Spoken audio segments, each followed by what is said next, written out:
제가 향림교에 있는 동안 수많은 여러 노동의 현장과 인권 현장에 참여하였지만 가장 가슴 아픈 사건이 세월호 참사 사건입니다. 저는 세월호 참사는 당일 첫날부터 이것이 국가폭력이 개입한 하나의 계획된 폭력 행위라고 하는 것을 지금까지 잊지 않고 있습니다. 왜냐하면 당일 저는 예수 알기 세 분의 목사님과 함께 제주도 강정을 가기 위해서 제주도에 도착을 했고, 그리고 이른 점심을 먹기 위해 식당에 들어가면서 TV를 보았습니다. 밥 먹는 1시간 내내 전원 구조, 그리고 세월호 사진 한 장이 계속 화면에 떠 있었습니다. 모든 방송국이 똑같았습니다. 저는 이럴 수는 없다.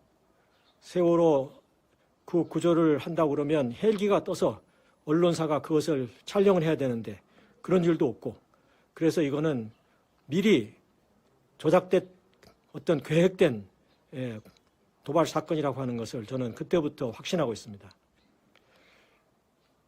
잘못된 국가폭력, 이건 반드시 밝혀내야 합니다. 저는 우리 문재인 대통령께서 촛불 정권이라고 말하는데 촛불 혁명이 시작된 바로 근거는 우리 세월호 유가족들이 광화문에서 계속 그 천막을 지켜왔기 때문입니다. 문재인 대통령께서는 하루속히 이 사건을 진상을 밝혀주시기를 다시 한번 간곡하게 부탁드립니다. 세월호 사건 7주년을 맞이하지만 아직도 그 사건의 진실은 온전히 밝혀지지 않았습니다. 부실한 수사와 재판으로 그 책임 소재도 모호해지고 말았습니다. 7년째 평범한 일상을 빼앗겨버린 유족들, 그리고 시민사회에서 힘을 모아 그 진실을 온전히 밝힐 것을 요구하고 있지만 그 진실을 밝혀낼 정부의 접근도 못하고 있습니다. 진실을 밝힌다고 해서 아이들이 되살아오는 것도 아니요, 상처가 온전히 치유되는 것도 아닙니다. 하지만 진실을 밝히고 책임 소재를 분명히 하는 것은 다시는 그렇게 덧없이 목숨을 잃어버리는 일이 반복되지 않는 그런 사회를 만들고자 하는 뜻을 담고 있습니다. 아이들의 희생을 덧없이 해서는 안 된다는 것입니다. 우리는 문 대통령께서 당선되자마자 유가족들과 함께 자리를 같이 하고 약속했던 것을 기억하고 있습니다. 7년째를 맞이하는 지금 대통령께서 약속하신 그대로 반드시 그 진실이 밝혀지도록 그 약속을 이행해 주시기 바랍니다. 잊을 수 없는 뼈아픈 고통 이면에는 그 고통을 야기했던 거대한 악과 교묘하게 그 악을 조장하고 그것이 폭로되었을 때 또 그 기억을 지우려고 하는 또 다른 갑절의 악들이 존재한다고 생각합니다. 그러한 것들을 여실히 여과 없이 보여준 사건이 세월호 참사와 그 이후의 여정이었다라고 생각합니다. 너무나 마음이 아프고 분노하고 정말 참담한 마음으로 가득 차지만 7주년을 맞이하면서 제게 든 가장 큰 마음이 있다면 부끄러움이었던 것 같습니다.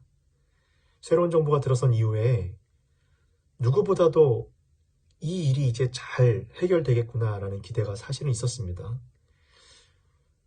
그러나 시간이 7년 전에서 머문 것처럼 진상규명과 책임자 처벌, 우리가 공감할 만한 적실한 모든 순조로운 과정들이 일어나지 않고 여전히 너무 답답하고 참담한 느낌 그대로 지금 가지고 있는 이 상황들을 생각해 보면 답답하기가 그지없습니다. 그런데 제가 부끄럽다고 한 이유는 그렇게 정치인들과 또 큰 조직과 국가의 일들에 내가 숨어서 내가 응답해야 될 사실들마저도 내팽개친 채 너무 소극적으로 응답하고 살았다라고 하는 사실에 제 자신이 너무 부끄럽고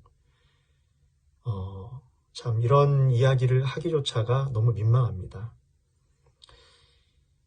7주년을 맞이하면서 다시 한번 질문을 스스로에게 던졌습니다. 과연 책임 있는 응답의 주체자는 누구인가?